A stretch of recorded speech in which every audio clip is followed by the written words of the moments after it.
네, 증권사 하반기 전망을 알아보는 시리즈 오늘은 세 번째 시간 대신증권으로 가시죠. 대신증권 이경민 투자전략 팀장님이십니다. 팀장님 안녕하십니까? 네, 안녕하십니까? 안녕하세요. 네.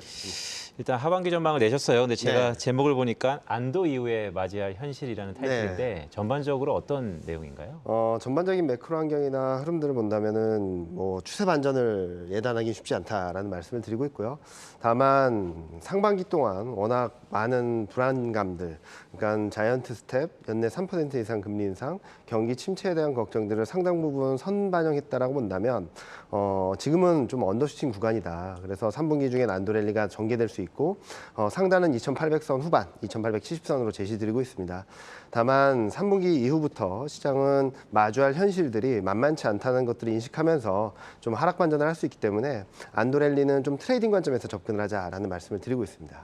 네, 안도 랠리는 트레이딩 관점에서 접근하자는 네. 말씀 주셨었는데 최근 수급을 보면요. 네. 외국인이 참 아쉽습니다. 네, 그렇죠. 어떻게 보세요? 최근 코스피 외국인 순매도 상위 업종들이 또 따로 있을 것 같은데. 네, 일단은 5월 13일부터 외국인 순매수가 조금씩 들어오기 시작했습니다. 그리고 5월 말까지 외국인이 약 1.6조, 1조 6천억 정도 순매수를 했거든요. 그런데 6월 달 들어서면서부터 한국은 뭐 연휴가 있었기도 했고 여러 가지 대외 불확실성으로 인해서 좀 매도 우위를 보여주고는 있지만 큰 변화는 아니다라고 생각하고 있습니다. 일단 원달러 환율이 좀 1,250원, 60원대에서 등락을 반복하고 있다 보니까 지금 중국발 훈풍으로 인해서 조금만 안정이 된다면 외국인 수급은 좀 더 들어올 수 있는 여지가 크다라고 보고 있는데요. 따라서 5월 13일부터 5월 31일까지 외국인 순매수 업종을 봤더니 IT 가전, 자동차, 에너지, 운송, 소프트웨어, 화학 업종을 순매수했고요. 반면에 반도체, 화장품, 의류, 건설, 증권을 순매도했다라고 볼 수 있겠습니다. 좀 엇갈리는 모습들을 보여주고 있지만 외국인 입장에서는 좀 경기 민감주들을 좀 매수하고 있는 것이 아닌가라는 생각을 하고 있습니다.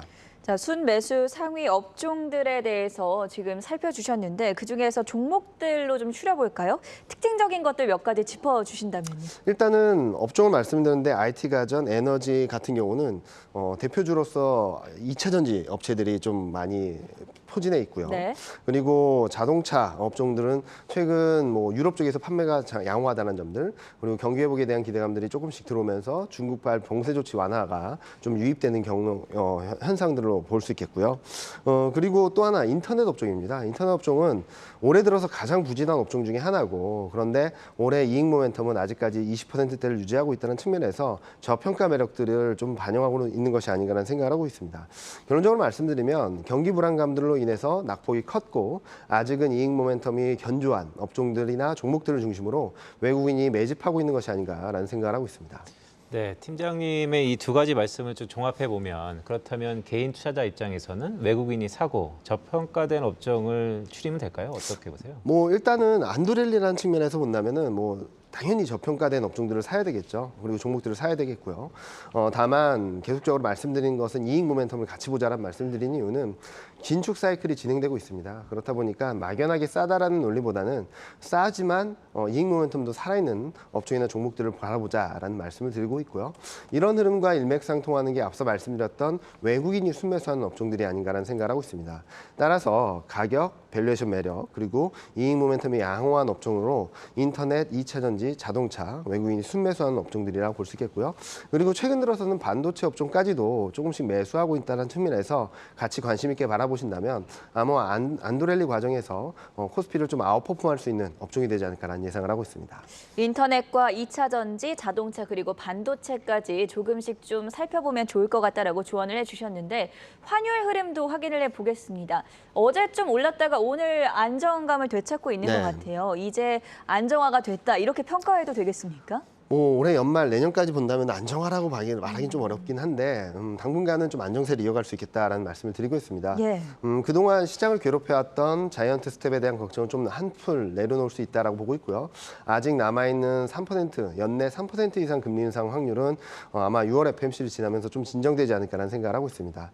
이렇게 된다면 미국의 통화 정책에 대한 부담으로 인한 달러 강세는 좀 주춤해질 수 있고 경기 침체에 대한 걱정들도 최근 경기 지표 결과들을 확인하면서 조금 내려놓을 수 있다라고 생각을 하고 있습니다. 이와 더불어서 중국 쪽에서의 긍정적인 변수들이 좀 들어오고 있죠. 특히 미중 관세를 철회할 수 있다라는 얘기들이 나오고 있어서 당분간은 달러 강세가 좀 진정되는 가운데 원달러 환율도 하향 안정세를 보일 수 있다라고 생각을 하고 있습니다. 3분기 중 안도를 예상하는 이유 중에 하나도 환율 변수가 있는데요. 대신증권에서는 원달러 환율이 1210원, 1200원 선 초반까지 3분기 중에는 지지력 테스트를 할 수 있다고 보고 있기 때문에 지금 현재 시점에서 중국발 훈풍 여기에다가 원달러 환율이 좀 안정되는 그림, 외국인 순매수가 좀 유입되면서 안도랠리의 충분한 동력이 되지 않을까라는 예상을 하고 있습니다. 네, 실로 긴축이건 긴축인 것 같습니다. 네. 달러 환율이 1,200원 선이 상당히 좀 높은 수준인데 맞습니다. 그게 좀 안정세라는 얘기가 요즘에 좀 컨센서스가 되니까요. 기업 얘기를 좀 해볼까요? 네. 그러니까 SK이노베이션, 뭐 LG, 뭐 현대차, 삼성 SDI, SK하이닉스, 카카오 이런 네. 종목들 개인들이 많이 관망하고 있습니다. 네. 좀 싸진 것 같은데 그래도 지수에 대한 하방 압력 때문에 언제 들어가야 되냐 네. 고민하고 있는데요. 어떻게 보세요? 일단은 뭐 주식 비중, 현금 비중이 좀 있으셔서 새롭게 투자하시는 분들 같은 경우는 지금이라도 들어가자. 특히 최근 며칠 동안 좀 조정을 받고 있으면서 2,600선 초반으로 내려오고 있거든요. 아마 단기적으로 이번 주말 CPI를 확인하는 과정, 다음 주 FMC를 확인하는 과정에서 등락은 좀 더 이어질 수 있다라고 본다면 저는 단기적으로 저점은 통과했다라고 생각을 하고 있고 등락이 있다 하더라도 2,600선을 크게 이탈하거나 아니면 언더슈팅하는 구간으로 들어가기는 않을 거다라고 생각을 하고 있기 때문에 현재 등락 과정 변동성 확대 국면을 좀 비중 확대 기회로 삼자라는 말씀을 드리고 있습니다. 지금 현재 시점에서 많은 분들이 걱정을 많이 하시죠. 그런데 저도 많은 분들하고 얘기를 하다 보면은 지금 사기 너무 부담스럽다, 불안하다라는 말씀들을 많이 하시는데 이럴 때가 기회였을 때가 많습니다. 반대로 코스피가 2,800선, 2,850선을 넘어서게 된다면 그때 사고 싶어 하시는 분들은 또 많을 거거든요. 그때 오히려 좀 정리를 하자라는 말씀을 드리면서 최근 시장 흐름들은 투자 심리와 정반대로 매매를 해야 될 때다라는 말씀을 드리고 싶습니다. 단기 저점을 통과했고 코스피 2,600선 이탈 가능성은 그렇게 높지 않다. 생각보다는 3분기에 대해서 긍정적인 네. 전망을 지금 계속 유지를 해주고 계신데 그런데 여기서 문제가 되는 게 지금 글로벌 매크로 환경은 아직 대외적인 불확실성이 많습니다. 네. 전쟁도 그렇고 중국의 봉쇄 여파도 쭉 이어지고 있고요. 네. 그리고 통화 정책에 대한 변수 역시 국내 시장을 불안하게 하는 요인 중에 하나인데 팀장님께서 가장 우려하는 글로벌 변수는 어떤 것들이 있을까요? 일단은 이 말씀하셨던 부분들이 다 엮여 있다라고 네. 생각하거든요.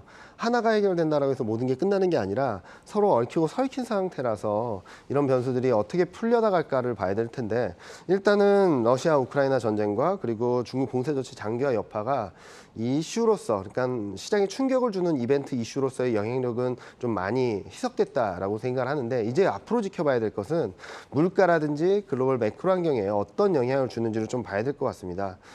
러시아 우크라이나 전쟁과 중국 봉쇄 조치 장기화된 데 따른 여파는 물가 상승 압력을 높이고 공급망 병목 현상을 좀 완화시키는 시점을 좀 지연시킬 수밖에 없는 변수다라고 생각을 하고 있거든요. 자, 그러면 물가 부담, 공급 측면에서 물가 부담, 그리고 곡물 가격, 이로 인한 물가 압력은 연준이 컨트롤할 수 없는 부분이라서 저는 하반기 시장을 전망하는 데 있어서 원래 당초 예상했던 것보다 좀 톤다운한 이유도 이 두 가지 팩터가 시장에 많은 영향을 미칠 수 있고 이 두 가지 팩터는 연준이 컨트롤할 수 없는 부분들이라는 점에 있어서 예. 좀 리스크 요인으로 생각을 하고 있습니다. 연준이 지금 다음 주에 FOMC 회의 앞두고 네. 있잖아요. 그 전에 이번 주에 관련해서 경제 지표들이 좀 발표가 되는데 관련해서 영상 하나를 준비했습니다. 해외 쪽에서는 어떻게 바라보고 있는지 확인해 보도록 하겠습니다. 연결해 볼게요. Worst is over for the U.S. stock market. Even though it recently bottomed, meaning on May 19th, it ended up posting an 18.7% decline since the all-time high on January 3rd. I think that at best it's probably going through a relief rally, but because I believe there is still more downward price action necessary in order to adjust PE ratios and investor expectations, and also realizing that every recession with a bear market followed CPI readings above 6.5%, I would tend to say that this will likely be no different and that we do end up falling beyond that 20% threshold. Well, if the May number for headline CPI, which will be reported early in June, meaning this Friday. If it comes in higher than the April report, I think that would be a concern because a lot of economists believe that the peak was reached in March, or that at least the March data was the high point at 8.5%. Our economists believe that the 8.3% that we saw in April will then be followed by 8.1% for the May reading. And with that, we will continue to see year on year increases in inflation coming down to about 6.5% on average by the fourth quarter of this year. But if we end up bucking the trend and see headline CPI come in stronger than that, I think the market would be very concerned. 네, 사실 이번 주 금요일 날 미국의 소비자 물가 상승률, 최근에 국제유가 상승을 보면 시차가 있지 않습니까? 여전히 한 6개월 뒤가 좀 우려 섞이긴 한데 방금 샘 스토발 수석 전략가의 얘기 중에 과거 경기 침체는 소비자 물가 상승률이 6.5%에서 항상 있었다. 근데 지금 워낙 높은 상황이잖아요. 다음 주에 FOMC도 있는데요. 이번 FOMC의 경제 전망이 얼마나 내려갈 거라고 보세요? 일단은 최근 경제 전망을 본다면 2.8로 내린 상황에서 2% 초반 정도 조금 하향 조정할 수 있다라는 정도로 열어놓고 있고요. 물가 전망은 더 높아질 수밖에 없겠죠. 이런 상황에서 FOMC에서의 결과에 좀 주목하는 부분들은 점도표입니다. 그렇게 보는 이유 중에 하나는 아마도 지금 현재 시장이 걱정하는 것은 금리 인상 속도가 너무 빠른 것이 아닌가? 아니면은 일시적으로 들어왔던 9월 달에 금리 인상을 멈출 수 있다는 기대감들이 약해지면서 연내 3% 이상 금리 인상 확률이 다시 80% 이상으로 올라오고 있거든요. 그런데 저는 5월 FOMC 의사록을 통해서 6월 FOMC에서 발표되는 점도표가 3% 이상으로 올라가진 않을 것 같다는 생각을 하고 있습니다. 그 이유는 5월 FOMC 의사록에서 연말쯤에는 통화정책을 재점검하는 시간이 도래할 수 있다라는 좋은 기회가 될 것이다라는 얘기를 했었는데 그렇게 본다면 점도표, 연말까지 점도표를 중립금리 수준, 그리고 롱거런 수준으로 유지하는 가운데 12월 달에까지 어느 정도의 리뷰를 하지 않을까라는 생각을 하고 있어서 아마 6월 FOMC를 지나면서는 시장이 조금 더 안정세를 보이지 않을까라는 예상을 하고 있습니다.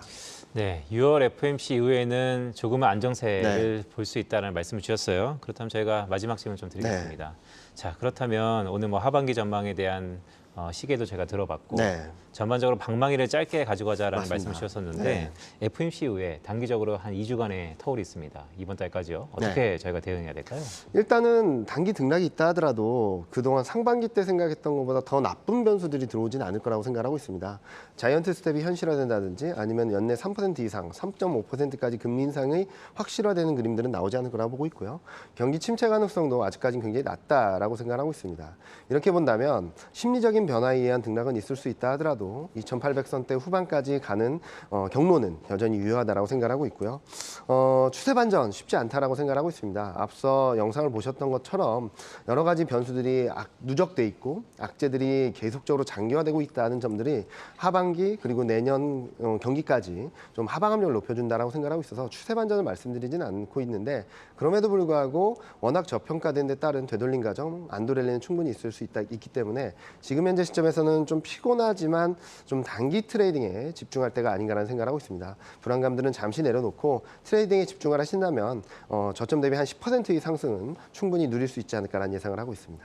네, 이번 주도 어느덧 중반을 지나가고 있습니다. 경제지표 발표와 다음 주 FOMC 회의 전망까지 자세한 인사이트 함께 들어봤고요. 대신증권의 이경민 투자전략팀장 모시고 이야기 나눠봤습니다. 대단히 고맙습니다. 네, 감사합니다.